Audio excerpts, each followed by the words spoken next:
Tardes tengan todos y todas.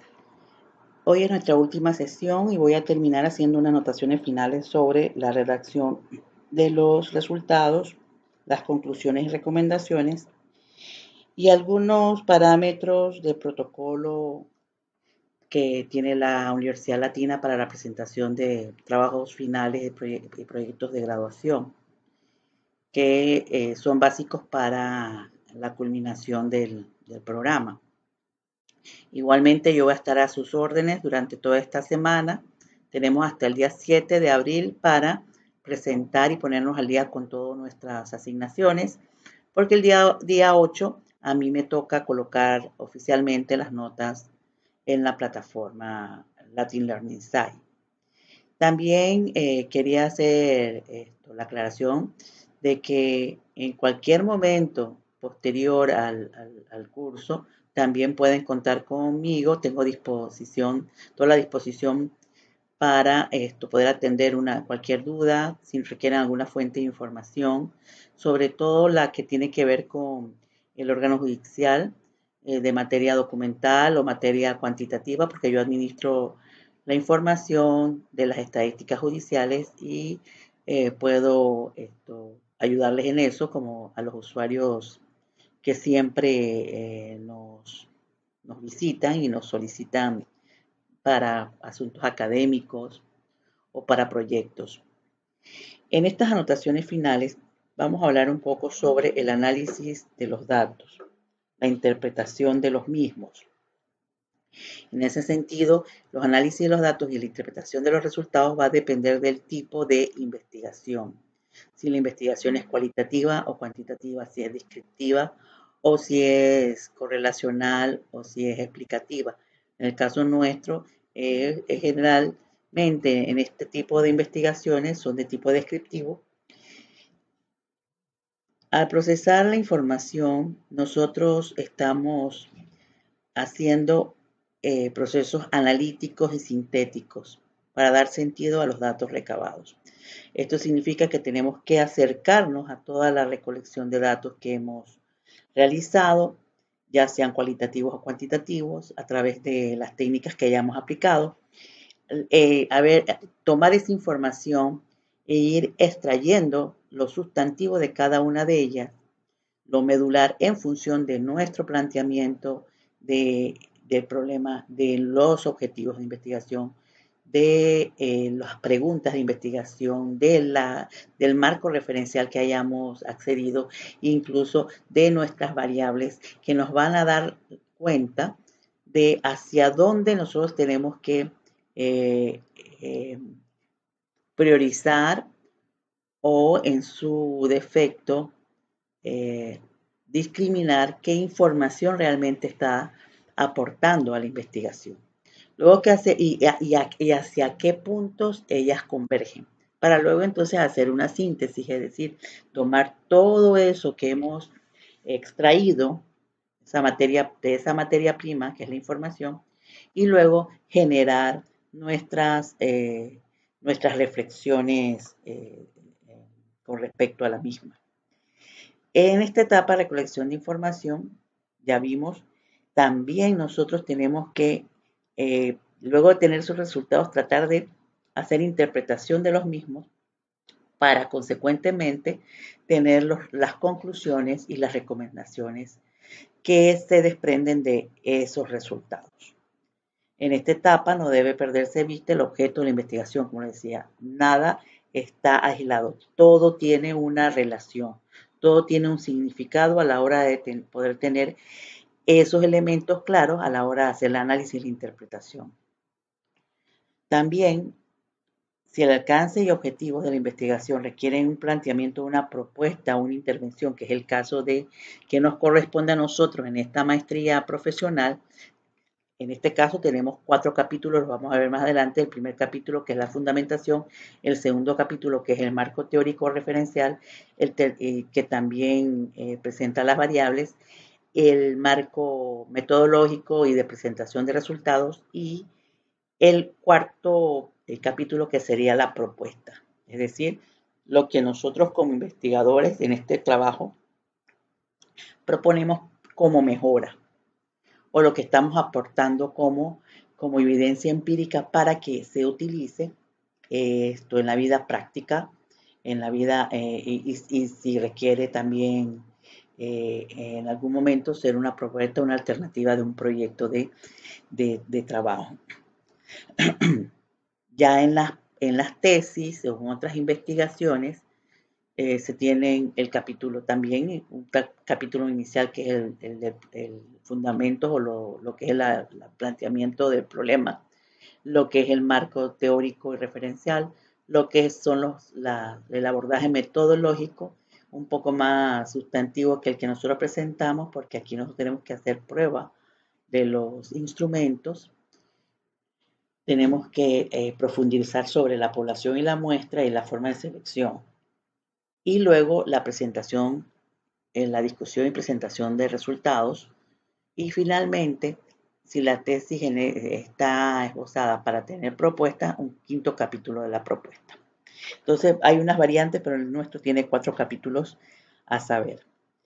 En esa presentación de datos, les decía, puedes tener diferencias entre si la información que estamos recopilando es de carácter cuantitativo o si es de carácter cualitativo, es decir, si estamos bajo el paradigma cualitativo, donde las técnicas utilizadas lo que buscan es profundizar en la esencia del problema, en ver esa realidad, pero de forma muy cercana, donde no queremos generalizar, sino queremos profundizar, muy distinto a la cuantitativa, donde es más concisa, donde lo que queremos es crear perfiles y caracterizar en forma general y poder generalizar, o sea, hacer un esbozo de lo que está ocurriendo, ya sea para el grupo de análisis o un grupo mayor, es decir, cuando hacemos inferencia. Entonces, eso va a la forma en que se presentan los resultados de, por ejemplo, de análisis documental o de una observación o de un proceso de grupo focal es muy distinta a la presentación y análisis de los resultados cuando se trata de una encuesta donde masificamos y tenemos previamente establecidos los ítems y lo que llevamos es a generar indicadores o resultados más concisos con respecto a lo que está ocurriendo en el fenómeno, pero que nos impide profundizar. Solamente nos da una orientación hacia dónde y quizás en qué intensidad se está dando el problema, pero no nos señala los porqués. No nos da esa vivencia. Entonces, ambas técnicas son sustantivas y se pueden mezclar en un abordaje mixto, pero eso va a depender del tipo de investigación que nosotros hayamos decidido tener. Si se trata de una investigación cuantitativa, nosotros abordamos los análisis a través de las matemáticas aplicadas o la estadística como herramienta de análisis. Se procesa la información, se tabulan los datos, se clasifican y se presentan esos resultados, esa síntesis de resultados, ya sea en forma narrada, que es bastante difícil de comprender. Entonces lo que se hace es que se presente en forma tabular o semitabular, que son cuadros, tablas y gráficas, y estas posteriormente, la esencia de sus resultados, de cómo se concentraron o cómo se presentaron las dispersiones o dónde estuvo las concentraciones, dónde hubo la mayor frecuencia, en qué categoría, si sacamos promedios, si sacamos tasas, razones, proporciones, entonces, o relaciones o diferencias, nosotros podemos entonces describir lo que está en forma sintética en ese resumen de datos y en los modelos o las fórmulas matemáticas que nos han permitido establecer un número que da sentido y que nos comunican una situación determinada. Por ejemplo, si encuentro que tal o tal proceso tiende a tener una duración por encima de tantos meses o de tantos años, que en tal fase existe, a partir de tal fase hay mayor dilación, menor dilación en tal cantidad de tiempo, que la mayor frecuencia de la demanda entra por este o este tipo de y se da en tanto por ciento. Entonces, nosotros ya estamos generando descripciones numéricas. O por ejemplo, entre este y este proceso hay una diferencia de tal y tal y tal, pero matemáticamente. Entonces, estos datos recopilados nos ayudan a hacer una descripción que después puede ser interpretada. Para APA, presentan las tablas de esta forma. Eso está en los links de los manuales de APA que yo les proporcioné cuando dimos el marco metodológico. Tiene una presentación quizás distinta a la que utilizamos para los cuadros estadísticos, pero como estamos en formato APA, en las tablas, ellos no usan el concepto de cuadro, sino el concepto de tabla, y su título explicativo lo colocan en cursiva. Por ejemplo, todas las notas de los cuadros deben ir en tamaño 10. Aquí dice Times New Roman, pero la latina pide Arial. Pero aquí en este caso el tamaño de la nota sí debe ser en 10. Entonces, todas estas explicaciones están claramente en el manual que yo les coloqué en el link de las normas APA.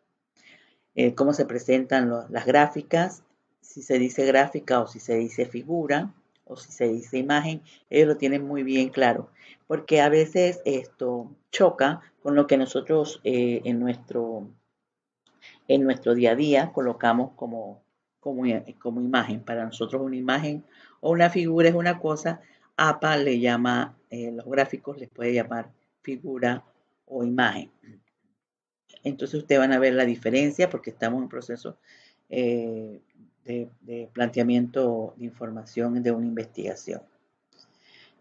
Entonces aquí, por ejemplo, en el análisis de datos se puede hacer a través de programas de computadora que ya están preestablecidos para consolidar información.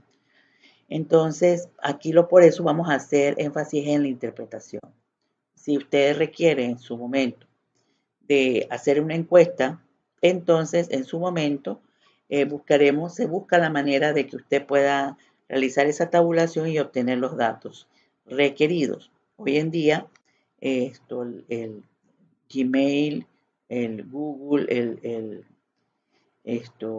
todo lo que es el ambiente de las computadoras nos permiten colocar encuestas en línea que al ser llenadas inmediatamente aparecen los cuadros y las gráficas correspondientes. Cuando hacemos nuestras encuestas o nuestros cuestionarios en línea, pues tenemos la posibilidad de que este programa disponible en forma gratuita nos permita tener nuestros tabulados. Si no, entonces usted tiene que recurrir a algún profesional o alguna persona que sepa de estos asuntos para generarlo. Es lo mismo si yo tuviese que hacer una investigación donde necesito que calcular, por ejemplo, los costos de implementación de una de mis intervenciones, quizás necesite, y es una intervención bastante sustantiva que va a demorar 5 años de implementación, yo quizás necesite la ayuda de un analista financiero para que me ayude a hacer esas proyecciones financieras e incluso generar los indicadores económicos del proyecto, pero eso va a depender de mi investigación. Siempre vamos a necesitar de alguna manera, la interdisciplinariedad para nuestros procesos investigativos. Entonces, como vamos a hablar desde la interpretación de los resultados obtenidos a través de un método cuantitativo van a depender del nivel de medición de la variable. Es decir, si es cualitativo o cuantitativa, si es nominal, ordinal, de intervalo de razón, porque ellas me van a decir hasta qué alcance de indicadores estadísticos o matemáticos yo puedo calcular. También la manera en que se hayan formulado las hipótesis o las preguntas de investigación. Es decir, si yo tengo que hacer relaciones o diferencias entre características, eso me lo va a decir también esas preguntas o supuestos de investigación. Y también de acuerdo a el interés que tenga el investigador de presentar esas comparaciones numéricas entre una u otra característica de interés dentro de nuestro proceso de investigación. Generalmente los investigadores buscan en primer término describir sus datos, se hace una descripción de lo general a lo particular, y posteriormente realizar los cálculos estadísticos para relacionar o comparar las variables. En otras palabras, yo puedo hacer desde un análisis univariado, de describir lo que está ocurriendo entre cada una de las variables, objetos o dimensiones dentro de las mediciones, y aplicar la técnica estadística adecuada a estas variables y a ese proceso de objetivos, a ese proceso de investigación y esos objetivos de investigación. Los análisis estadísticos o matemáticos pueden ser paramétricos o no paramétricos, descriptivos o inferenciales. Es decir, si voy a trabajar con un inventario o si voy a trabajar con una muestra, y de la muestra voy a inferir o generar estimaciones de lo que está pasando en el todo o la población objeto de estudio. Univariado es decir que voy a hacer, puedo tener varias variables, pero voy a analizarlas en forma individual. O bivariado, porque si voy a relacionar dos variables entre ellas, o comparar dos variables entre ellas, o multivariado, si no me interesa cada una de las variables como tal, sino la relación que subyace detrás de un conjunto de variables para que el fenómeno se suscite o se registre. Aquí tenemos algunas técnicas estadísticas, el cálculo de razones y proporciones, que quizás es la más sencilla, las distribuciones de frecuencia, que me dice cuántos elementos de cada cual hay, cómo se distribuyen a través de esa variable en forma ordenada, los gráficos y los cuadros y las gráficas, el resumen de información a través de cuadros y gráficas, el análisis descriptivo, que sería a través de las medidas de posición, como la mediana, los percentiles, por ejemplo, las medidas de dispersión, como la varianza, la desviación estándar, el rango entre un valor y otro, las medidas descriptivas como el promedio, la media geométrica, la moda, que es el valor que ocurre con mayor frecuencia, medidas de asimetría, que tienen que ver la forma en que los datos están alrededor de un punto, es decir, si los datos están muy concentrados alrededor del promedio, si están dispersos hacia los extremos y hacia qué extremo están. También tenemos las medidas de concentración, que son como el índice Gini, que ve la distribución de la pobreza o la distribución de la riqueza. También los índices de mercado, de concentración de mercado, es decir, cuando hay monopolio o no. Entonces son medidas muy propias de la estadística y la economía para poder hacer este tipo de análisis. Análisis de asociación de variables como las correlaciones, las medidas de dependencia o independencia entre dos variables que pueden ser cualitativas o cuantitativas para este efecto. El muestreo, estimaciones puntuales y por intervalos, las series temporales que me dicen si una conducta que voy a analizar a través del tiempo, es decir, y la voy a parametrizar, si ella tiende a tener una tendencia lineal, exponencial, parabólica, si ella tiende a tener un pico, es decir, un punto máximo y después se estabiliza y disminuye, si hay irregularidad en esos momentos temporales, si hay estacionalidad, es decir, hay una tendencia a que la irregularidad o la misma tendencia se repita, o sea, haya recurrencias. El análisis de varianza, que me permite a mí establecer diferencias entre poblaciones o subpoblaciones con respecto a un fenómeno, es decir, si yo quisiera, por ejemplo, establecer si el tiempo de respuesta en los juzgados de circuito civil son distintos para un grupo homogéneo, es decir, si yo tengo un grupo homogéneo, un circuito, y estoy analizando el nivel circuital, el tiempo de respuesta de cada uno de esos juzgados, y quiero establecer, yo parto por el hecho de que no debe haber diferencias porque son homólogos. Entonces, yo para poder establecer las diferencias, primero tendría que escoger la muestra de expediente a los que voy a valorar el tiempo y segregarlas o ordenarlas de acuerdo a aquellos factores que podrían generar diferencias, es decir, que todos tengan en la muestra igual número de expedientes de un tipo o del otro, es decir, casi igual proporción de ordinarios, igual, todos deberían tener la misma proporción de ejecutivos o de sucesiones o los procesos que ellos atienden, pero en forma homogénea para que no se diga que un despacho en su muestra tuvo más de un tipo de otro. Entonces, eso debe ser controlado para que finalmente yo pueda decir que la diferencia en los tiempos no es debido a la forma en que seleccioné la muestra de expedientes, sino que es debido a quizás a la gestión o el liderazgo que cada jugador le da a su organización interna. Entonces, a esto aplica análisis de varianzas. Varianzas porque veo la diferencia entre los tiempos y la variabilidad que puede ocurrir entre ellos. Esto también las técnicas multivariantes para ver si hay factores que se correlacionan o intercorrelacionan. Por ejemplo, si yo quisiera saber si el compromiso organizacional está interrelacionado con factores como la antigüedad o, por ejemplo, el sexo o, por ejemplo, la, el tipo de función que se realiza o, por ejemplo, la percepción que tengo con respecto a mi remuneración, la percepción que tengo con respecto a las prácticas de gestión interna o, por ejemplo, cómo me llevo con mis compañeros. Entonces yo hago un estudio de las interrelaciones entre esos factores para ver cuál están más relacionados entre ellos. Entonces ahí se usan las técnicas multivariantes. Vamos a ver aquí una forma descriptiva de presentar los datos. Aquí tengo la distribución de los jueces por cada 100.000 habitantes por país año 2019. Es decir, que se tuvo que recoger información de cada uno de estos países con respecto a cuántos jueces tenían, su poder judicial, cuántos jueces tenía. Y para hacerlos homogéneos había que analizar, por ejemplo, en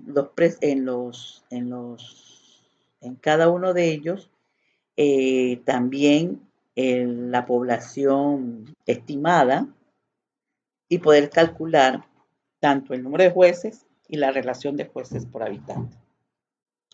Y la descripción sería la siguiente.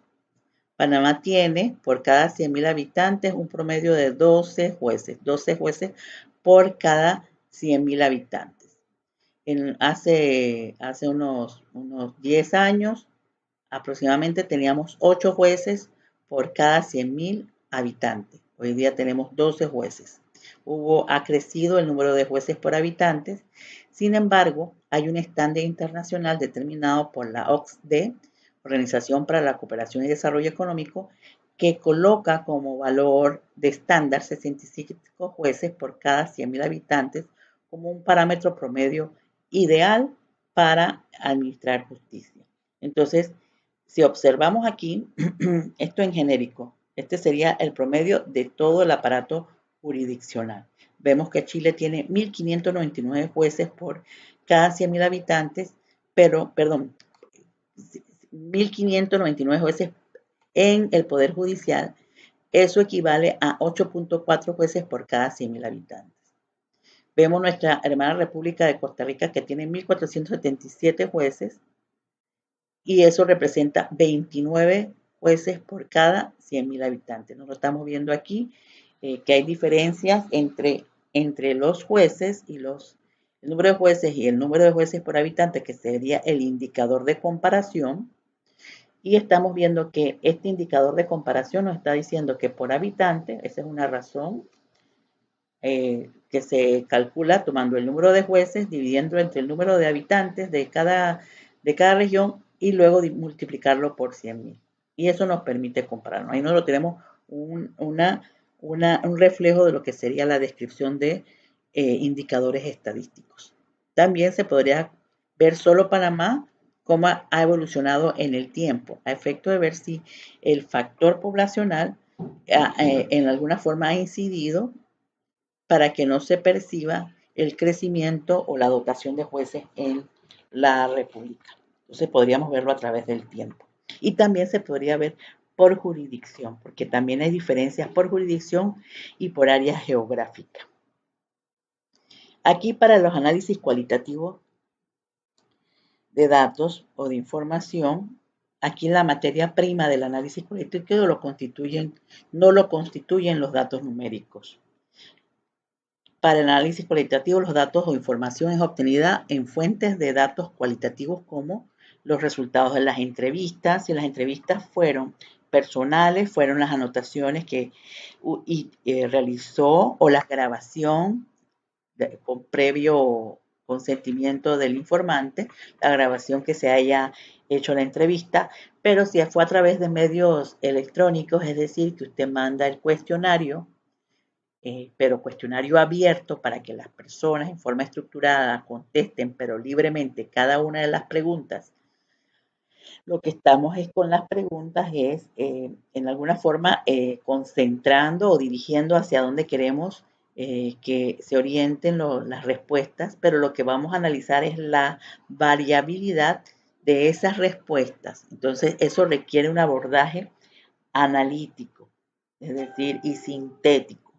Pero ese análisis, esa síntesis va a obedecer a nuestros objetivos de investigación, a nuestras preguntas de investigación, al marco teórico y a las variables o categorías que previamente nosotros hemos creado dentro de las dimensiones de nuestras variables objetos de estudio. Entonces, esos resultados de entrevistas, el resultado de reuniones o grupos focales, los grupos focales son estilo entrevistas, pero donde los entrevistados, no es un entrevistado, sino son varios, y tiene un rigor para su ejecución. Yo les voy a proporcionar a ustedes 3 documentos sintéticos de lo que es, cómo se lleva la observación, los criterios para realizar una entrevista y los criterios para realizar grupos focales y el análisis de contenido y el análisis comparado, para que ustedes tengan su idea clara de cuáles son los procedimientos a seguir. Por ejemplo, en un grupo focal o reuniones deben ser entre 8 y 12 personas. Esas personas deben ser escogidas de acuerdo a la temática de información. También los temas que se van a abarcar tienen que guardar correspondencia a nuestros objetos de investigación y a nuestras preguntas de investigación y a nuestras variables de investigación. Y tiene también que tener cierta rigurosidad para su realización. Es decir, quién va a ser el que dirige, quién va a recoger la información, si el grupo va a permitir o va a consentir que se grabe, o si alguien va a ser el relator y va a tomar la información en forma textual y consolidarla para después analizarla y sintetizarla. Si ya va a haber la inmediación interpersonal, es decir, lo que le llaman investigación-acción o investigación también participativa, que es aquel método de investigación donde el investigador se adentra en el problema. Es decir, él se hace parte del objeto de investigación, se involucra, pero tiene que tener la posibilidad de mantenerse neutro y no dejarse afectar en las interpretaciones, sino que tiene que mantenerse neutro a pesar de que él participe en ese proceso directamente. Documentos escritos, por ejemplo, esos documentos escritos que nosotros vamos a recoger ya sea en notas, fichas o que vamos a plasmar luego de manera escrita, lo que observamos en un video, lo que escuchamos en un audio, sobre conductas o sucesos recogidos en el campo. Por ejemplo, si nosotros vamos a ver normativas, si nosotros vamos en esas normativas, ¿qué es lo que vamos a recoger de la normativa? Dentro de una normativa, si yo voy a ver el alcance o la parte filosófica de la normativa, yo voy a ver la parte de quiénes son los actores relevantes, qué es lo que se tutela a través de esa normativa, quiénes son los actores relevantes o intervinientes, cuáles son las condicionantes, etcétera, cómo se va a ejecutar o cómo se va a hacer operativa esa ley quiénes van a ser competentes, si va a haber un brazo administrativo, un brazo judicial, o sea, es el alcance de la misma. Entonces nosotros vamos señalizando lo que queremos observar. Si guarda relación con una norma anterior y qué diferencias hay, o si ella se contrapone a otras normas, es decir, nosotros tenemos que ir analizando y o cómo lo de la norma se está aplicando en la realidad, es decir, esto lo esperado, la norma es lo esperado y vamos a hacer una correspondencia con lo real que es su aplicación. Entonces nosotros tenemos que hacer uso de técnicas y tenemos que hacer uso de instrumentos que nos permitan hacer esa recogida de información y sobre todo la categorización previa de lo que vamos a observar en cada uno de esos documentos. Si yo voy a observar una sentencia y voy a analizar el contenido de la sentencia, contra qué elementos voy a ver esos contenidos. Si yo voy a ver, por ejemplo, un amparo de garantías constitucionales, yo tendría que ver primero sobre qué jurisdicción fue, quién es el amparista, qué es lo que cuál es la resolución que se está, o acción que se está llevando a este tipo o recurre a este tipo de proceso. ¿Cuál fue la línea del tiempo? Hacer la línea del tiempo del proceso para identificar en qué momento o en qué intervención es la que yo estoy surtiendo mi amparo. Y luego voy a ver, por ejemplo, qué dice el amparista, qué dijo la parte que está haciendo eh, eh, sujeto de análisis. Yo voy a ver, por ejemplo, si es un amparo en corte, yo voy a ver qué dijo, y esto es colegiado, yo voy a ver qué dijo el magistrado ponente, yo voy a ver qué dijeron si los otros magistrados salvaron voto y qué pronunciaron, y finalmente hago una reflexión sobre la correspondencia entre la resolución del amparo con respecto a lo que dice el debido proceso. Entonces nosotros tendríamos que tener claro, bueno, ustedes saben más de esto que yo, tendríamos que tener claro qué es lo que hay que observar dentro de ese proceso. Si yo voy a ver un proceso de casación, yo tengo que tener claro qué voy a analizar. Primero, la admisibilidad, eh, si, eh, si, eh, si fue admitido o no fue admitido, los que no fueron admitidos, por qué no se admitieron, si se dio la oportunidad de corregir y si finalmente al entregar nuevamente la demanda está corregida, fue admitida o no. El tiempo que transcurre entre la presentación de la demanda y la admisión. Y nosotros lo que vamos a ver aquí también es si no fue admitida, en qué proporción no se admiten por debilidad en la forma o por debilidad en el fondo o por ambas. Y también yo puedo observar el tipo de defensa asociada a ese proceso de casación, ya sea penal o civil. Entonces nosotros estamos observando en alguna forma, analizando de acuerdo a algunas categorías que previamente deben estar concebidas en ese proceso de investigación. Entonces también cuando hacemos observación tenemos que tener claro qué objetos o sujetos vamos a observar en nuestro estudio. Eh, tenemos que saber si la observación va a ser participante o no participante, si va a ser de campo o si va a ser de laboratorio o si va a ser una observación estructurada o no estructurada. Entonces nosotros, o de grupo o individual, o sea, todas las modalidades de las observaciones que existen. Y también tener la guía de lo que vamos a observar. Esto es importante porque esto nos ayuda y si hay asuntos distintos, entonces podemos colocarlos como algunos hallazgos, pero no salirnos del patrón inicial de observación. Lo que emerja después, eso se va añadiendo, pero no debemos salirnos de nuestro patrón de criterios de observación para poder mantener una hilación, una concreción sobre el observado y que no tengamos sesgo a la hora de interpretar. Vamos a ver aquí un ejemplo. Aquí tenemos un ejemplo en el caso de tráfico internacional, vamos a ver un análisis donde se comparan. Para esto van a comparar en Panamá, Costa Rica, Colombia, Ecuador y Uruguay los artículos en la ley de cada uno de ellos, o en sus códigos, que nos habla sobre la sanción de prisión para este tipo penal.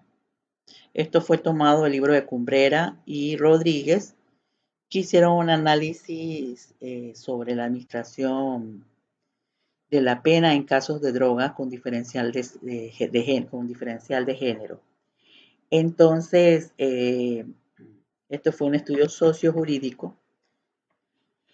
En el análisis de los datos derivados de la fuente de datos cualitativas busca establecer relaciones, comentarios y obtener explicaciones significativas que subyacen frente a la problemática o el problema afrontado.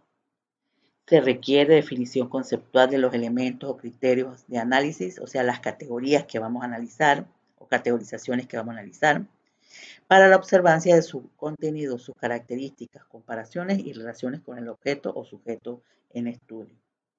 También se requiere, como le decía, el proceso de categorización y reducción, es decir, esa síntesis de las evidencias obtenidas. En ese caso, las evidencias obtenidas serían los resultados de esos procesos de investigación, así como la crítica y reflexión necesaria dentro del marco de investigación.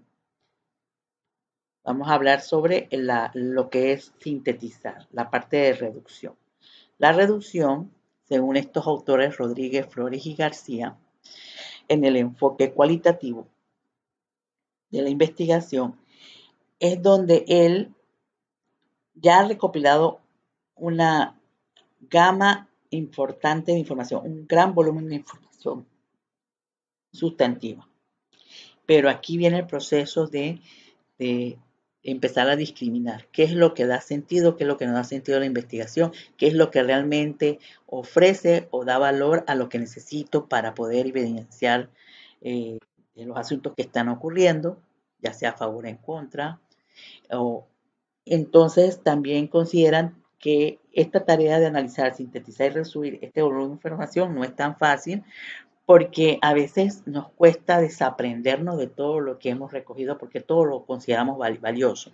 Pero ahí entonces tenemos que tener la capacidad de criticar la información y decidir cuál es la más pertinente. Y esto de manera objetiva, para no reducir aquella información que no da cuenta con lo que yo pienso, sino ella debe dar cuenta de lo que está ocurriendo, lo que realmente es sustantivo, lo que realmente aporta para evidenciar lo que está sucediendo sin que yo esté en forma, creando un sesgo en la misma. Se debe ser bien crítico, bien analítico, debe tener mucha objetividad. Y para eso el investigador tiene que tener la humildad de desaprenderse de todos sus conocimientos previos para ver la realidad, ya sea que se correspondan con la propia o se correspondan con el hecho tal cual está ocurriendo. El investigador debe identificar los procesos analíticos más adecuados para sintetizar sin perder de esencia las características y los significados encontrados, realizar la abstracción de manera objetiva y pegada al marco referencial y a las dimensiones de análisis. También ellos consideran que deben establecerse claramente las categorizaciones y esto es lo que vamos a ver a continuación. ¿Qué es categorización en el proceso de investigación? Monge Álvarez nos dice que la categorización se realiza a partir de los antecedentes recogidos en el marco teórico, pero también se toman a través de la definición de la variable objeto de estudio, las variables objeto de estudio y sus dimensiones. Se establecen las ideas o temáticas más sobresalientes que vendrían a ser consultados e investigados y haber entonces recopilado en el trabajo de campo. Para eso nosotros necesitamos una lista de cotejos, es decir, incluso a veces tenemos dimensiones, pero cuando vamos a ver, resulta que podríamos fraccionar o podríamos sintetizar más esas dimensiones inicialmente establecidas. Es mejor esas categorías puedan contemplar todas las aristas en el contexto del proceso de investigación o el objeto de investigación. Si un investigador quiere investigar a través de una sesión grupal las percepciones sobre la satisfacción laboral, previamente debe analizar cuáles podrían ser esos condicionantes de la satisfacción laboral. Ya hay una teoría, ya se ha abordado el tema por otros, y si no fuera el caso, se deja libremente y después, entonces, categoriza. Lo importante es que nosotros tenemos que tener una línea, un acercamiento a esas posibles dimensiones o categorías. Por ejemplo, yo puedo pensar previamente, ya sea por la investigación o por mi experiencia, que la recompensa o retribución incide en la satisfacción. Yo puedo haber abordado teóricos que me han dicho que eso es un elemento motivante a la satisfacción. El ambiente laboral, el liderazgo participativo, las comunicaciones, las relaciones interpersonales o cualquier otra que puede en alguna forma diferenciar entre si me siento o no satisfecho en mi esquema laboral. Para lo cual, cada elemento de categoría debe ser incluido en el formato o guía de preguntas, guías de observación, ficha o efectos de lograr dirigir las intervenciones en esa dirección. ¿Qué ocurre? A veces generamos un instrumento, llámese encuesta, cuestionario, un instrumento, llámese cuestionario para hacer una recogida abierta de información. Y luego entonces cuando observamos, hemos hecho las preguntas en forma muy natural, en base a nuestras experiencias, en base a lo que leímos y recopilamos y comprendimos, pero no hicimos la correspondencia entre las preguntas y las categorías o las dimensiones o los objetos de investigación previamente concebidos. Entonces, ellas se generan, tengo la información y luego tengo que buscar una forma de categorizarla.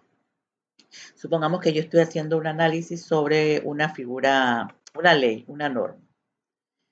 Y resulta que esa norma, por ejemplo, aquí hay una compañera que está haciendo una investigación sobre los contratos, las relaciones contractuales entre el Estado y los inversionistas extranjeros y la inversión extranjera. Entonces, hay normas que condicionan este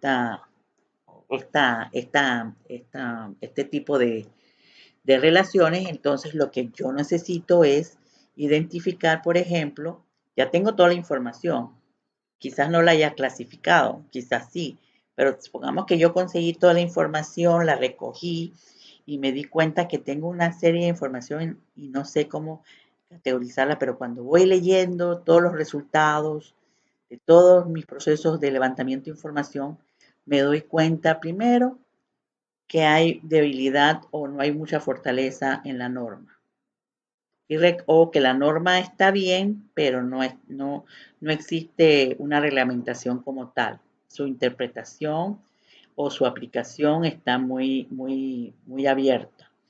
O entonces tengo que todos los resultados que obtuve con relación a la norma, ya sea para favorecerla o para decir que tengo que fortalecerla y en qué aspecto tengo que fortalecerla, todo eso tiene que estar sobre aspectos normativos de las relaciones contractuales. Luego, si yo entiendo acá que no existe suficiente estructura funcional y operativa en ese sentido, entonces yo y veo toda esa información, entonces tengo que categorizarla como aspectos procedimentales o puedo hacer aspectos funcionales o aspectos institucionales, es decir, de las instituciones que deben dar cuenta de o que regulan estas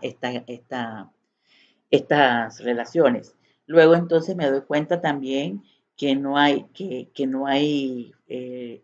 dentro de lo institucional está la parte operacional, pero también está el asunto de las personas. Es decir, la falta de conocimiento o el conocimiento exacto profundo, o sea, la fortaleza de capacidades técnicas para poder administrar este tipo de procesos. Entonces, todos esos elementos los colocaría bajo ese rotulado. O supongamos, yo puedo decir que la forma en que nos relacionamos, eh, por ejemplo, la forma en que nos colaboramos o nos cooperamos entre los países o entre los reguladores internos y externos, no está bien concebida. Entonces, todos esos asuntos, de acuerdo a la temática, yo voy agrupándolas con respecto a esa situación. ¿Qué barreras, por ejemplo, qué barreras hay en su aplicación? Entonces, si hay las barreras, las podría colocarlas juntas o podría colocarlas si las barreras son procedimentales, si son normativas, si son de interacción humana o relaciones entre personas a la hora de poder tener una comprensión real de la misma. Entonces nosotros vamos buscando ese acomodo de acuerdo a esas categorías. También está el proceso de triangular. La triangulación en investigación no es más que utilizar, por ejemplo, yo puedo utilizar técnicas cualitativas y técnicas cuantitativas para triangular los resultados. O yo puedo usar dentro de un mismo enfoque de investigación diferentes métodos. Si yo estoy dentro de la investigación cualitativa, puedo hacer las entrevistas, puedo hacer análisis documental y puedo hacer observación. O yo puedo hacer observación, si combino enfoques, yo puedo hacer observación en entrevista y luego encuesta. O simplemente, bueno, voy a entrevistar y voy a hacer análisis documental. Y entonces yo lo que hago con esto es tratando que en cada una de ellas yo pueda abordar los resultados, tratando de minimizar los sesgos que se puedan obtener entre una y otra técnica. También puedo ver puntos de vista desde diferentes disciplinas. Es decir, no es lo mismo como lo ve un sociólogo, como lo ve un abogado, como lo ve un antropólogo o lo ve, por ejemplo, un economista. Entonces, si mi tema tiene todas estas aristas, yo tendría que ver la conjugación de la interpretación que podrían darle otras disciplinas. Entonces la triangulación es lo que busca es tener más certeza o más validez de los resultados obtenidos. Entonces yo uso varios métodos o fuentes de información, también puedo usar varias técnicas y a través de sus resultados y conclusiones puedo realizar comparaciones y establecer coincidencias y diferencias obtenidas. También puedo, por ejemplo, si yo voy a hacer un proceso de observación, yo no voy a ir a que observe una sola persona. Yo puedo tener 3 personas técnicas o 3 personas que tuvieron un proceso de adiestramiento y su supervisión específica, pero voy a ver, tienen que observar lo mismo, pero también voy a triangular lo que esas 3 personas o 6 o 9 personas están observando con respecto a un fenómeno determinado. Y así yo hago coincidencias y divergencias e incluso elementos que no observó ninguno de ellos. También puedo hacer, por ejemplo, en vez de hacer un solo grupo focal, hago 3 grupos focales homogéneos, de manera tal que yo pueda garantizar la exhaustividad de posibles respuestas que no se dieron a un grupo, aunque ellos sean homogéneos entre sí. Entonces hago 3 grupos con los mismos características, pero en diferentes tiempos del proceso de investigación para poderlo, uno en la mañana, otro en la tarde, uno hoy, otro mañana y otro pasado, para entonces poder tener más acercamiento a la realidad. Entonces, en la investigación cualitativa se cuenta con mayor volumen, riqueza y amplitud de los datos obtenidos. Y de diferentes fuentes, de diferentes actores. Eso me ayuda a tener mayor oportunidad a no equivocarme, a dejar por fuera la posibilidad de sesgos. Ejemplo, si se desea conocer la accesibilidad que tiene una comunidad a medicamentos, se tendría que entrevistar a miembros de la comunidad, realizar la observación de las instalaciones públicas y privadas existentes con respecto a medicamentos, la disponibilidad que hay de medicamentos, entrevistar profesionales de salud, proveedores, usuarios de los servicios de salud, entre otros. Entonces yo podría con ese universo poder tener la corroboración de todos los actores. Es como si yo voy a hacer un análisis sobre, por ejemplo, la satisfacción del servicio de justicia.